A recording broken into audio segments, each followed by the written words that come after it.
Je veux un enfant avec une Renoir grande et musclée.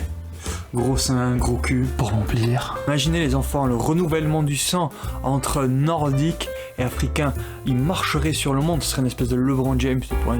Il aurait pu fouetter les esclaves avec sa bite. Excusez-moi, c'est de l'humour noir. Je n'aime pas les néerlandaises, je ne comprends pas l'idolâtrie des grandes blondes. Moi je préfère les petites brunes. Si je m'accouple avec une néerlandaise, j'ai peur que mon enfant ressemblerait à une de ces personnes trop pâles. Par contre, une femme russe ne me dérangerait pas. J'adore la culture russe. Homophobie, violence, sexisme. J'apprécie un mec qui peut enfoncer le crâne de Notre dans un ascenseur à la Reine Gosling. J'adore une bonne tragédie. Pourquoi pas se faire poignarder le cœur par une femme russe au visage impassible, d'avoir une relation dysfonctionnelle et le mettre sur le compte de la passion. Je n'aime pas les femmes indiennes, même les top modèles. Le gars de Big Bang Theory sort avec une Miss Inde que je ne trouve pas particulièrement belle. Ils sont plus de 2 milliards, j'ai vu une meuf passable une fois. On va pas se mentir, les femmes arabes sont très belles. Néanmoins, je crains qu'elle me volerait le bébé. J'aime bien les coréennes, ça ne me pose pas de soucis, ils seraient forts en maths. Bon, après, par contre, le pauvre gosse, c'est sûr qu'il aurait une petite bite. Maîtriser tous ces calculs, tous ces nombres, juste pour mesurer la déception entre tes jambes, pour mesurer l'infiniment petit, pour mesurer les atomes qui lui manquent, quand il n'a que des atomes, que l'idée d'une bite. Sans considérer les enfants, j'aime bien les Coréens aussi.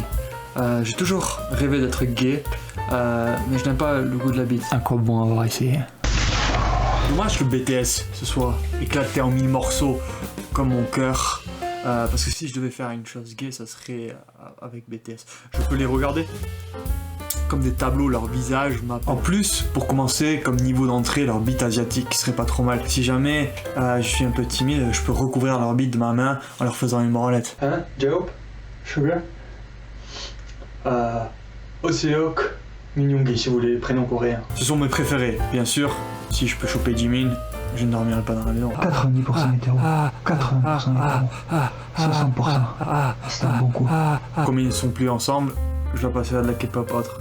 Je suis revenu à la première génération de K-pop, plus masculine que les nouvelles, avec des groupes comme H.O.T. Hot, qui, avec leurs chansons bien connues, Candy, leur chef-d'œuvre, font passer One Direction pour des combattants MMA/bûcherons. Mais dans tous les cas, baiser un coréen ne me donnera pas d'enfant. Mais bon, après, comme dirait Sophocle, on donne souvent naissance à notre malheur aussi. Une mère avec un enfant décédé passe à la télé, son gosse voulait devenir astronaute. Elle disait de lui que c'était le plus intelligent. Quelle déception qu'il soit mort.